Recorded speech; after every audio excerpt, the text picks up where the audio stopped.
pressure in your dungeon crawl. Today I'm going to talk about decision pressure. I did videos on light pressure, time pressure, which is wandering monsters, and then what a dungeon turn is. So today I'm going to talk about decision pressure, which is doors, and that can be in the form of doors. So this is a collaborative video with Eric Chenkar, and I am doing a video with him once a week. So yeah, go check out his video.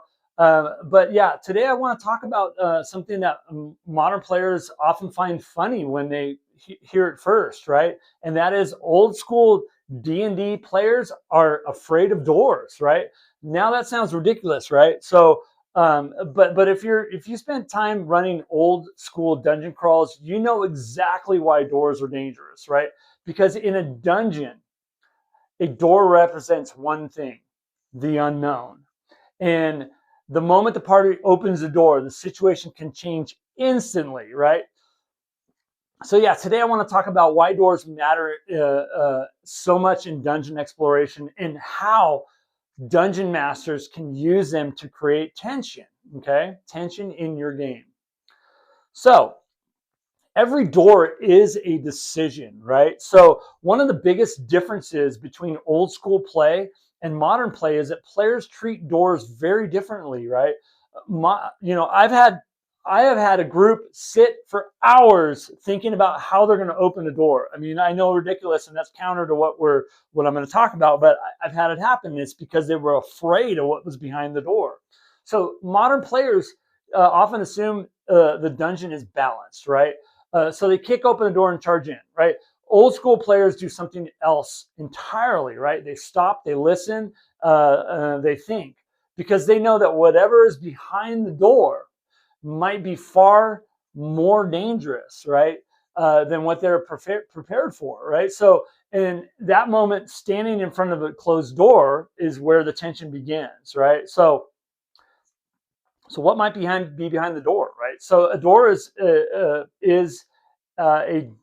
in a dungeon could hide almost anything, right? So a room full of monsters, a patrol resting between routes, maybe a powerful creature far beyond the party's strength, right? Maybe a trap, or something completely unexpected, right? The players don't know, and that's uncertainty is what makes the moment exciting, right? So every door is a risk.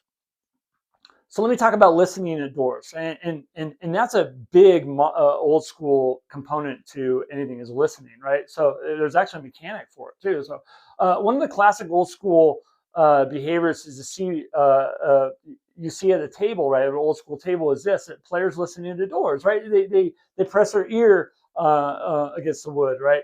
They try to hear movement, maybe voices, maybe breathing, maybe nothing at all they hear. Or maybe they fail the roll. And sometimes they hear something that immediately changes their plans, right? And maybe they hear multiple creatures inside. Maybe they hear a large movement. And now that the party has information, right? So, but that information creates a new question, right? Do we open the door anyway, or do we leave it alone? So let me talk about doors and noise, right? So another reason doors matter is noise, right? So opening a door isn't always quiet, right? Breaking down a door definitely isn't quiet, right? Okay. And noise is in a dungeon travels, right? If a party smashes open a door, creatures in nearby rooms might hear it, right? Patrols might investigate, wandering monsters might change direction and come your way. So suddenly the act of opening a door can ripple through the dungeon, right? And that makes the players think, carefully about how they approach each room, right? There is a mechanic, open doors, and any dungeon door, I have them use that. And if they fail, then that's gonna, for me as a DM, I increase the chance of wandering monsters because of it, because the fact that they failed the first time, they had to do it again, and it probably got louder the second time, or maybe they resort to breaking it down, right? So that noise travels in a dungeon. So doors are also a tactical control, right? So doors are also kind of a few way that players can control the dungeon environment, right? They can spike the doors shut. They can block doors with furniture. They can retreat through a doorway and hold a position, right? Good players quickly can realize that doors are more than entrances, right? You know, they're tactical tools. They're pinch points. They shape movement and control space. And smart groups can kind of use them to survive dangerous situations. And I've seen it time and time again in games that I've run.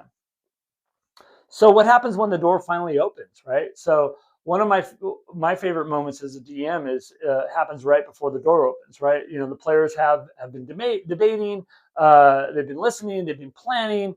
Then finally, someone says, "All right, I open it," and we roll. It opens. That moment is pure dungeon tension, right? Because nobody knows what is about to happen next, right? Maybe nothing happens. Maybe something very bad happens. Maybe a trap goes off.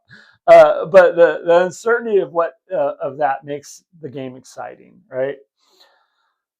So why doors matter in old school play, right? So you know, doors matter because they create a pause in the action, right? They force the players to think. You know, they remind the players and the party that the dungeon is full of unknown dangers, right? And every time the party opens one, they're making a choice, right? They're making a decision, and that's why I talk about decision pressure. You know, a choice might lead to treasure, right, or trouble. All right, you guys. So in closing, the next time you're running your dungeon, pay attention to doors. And you know, there's a really cool Dragon Magazine article. I'll put it in the notes. There's several Dragon Magazine articles where you can describe your door, or there's traps that you can apply to your door. Really interesting one. There's one in particular. I can't remember the. I'll put it in the notes. But anyways.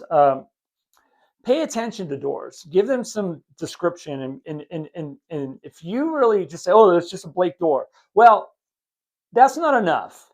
Put some flavor in that door, and that right there, any kind of little tidbit on the door will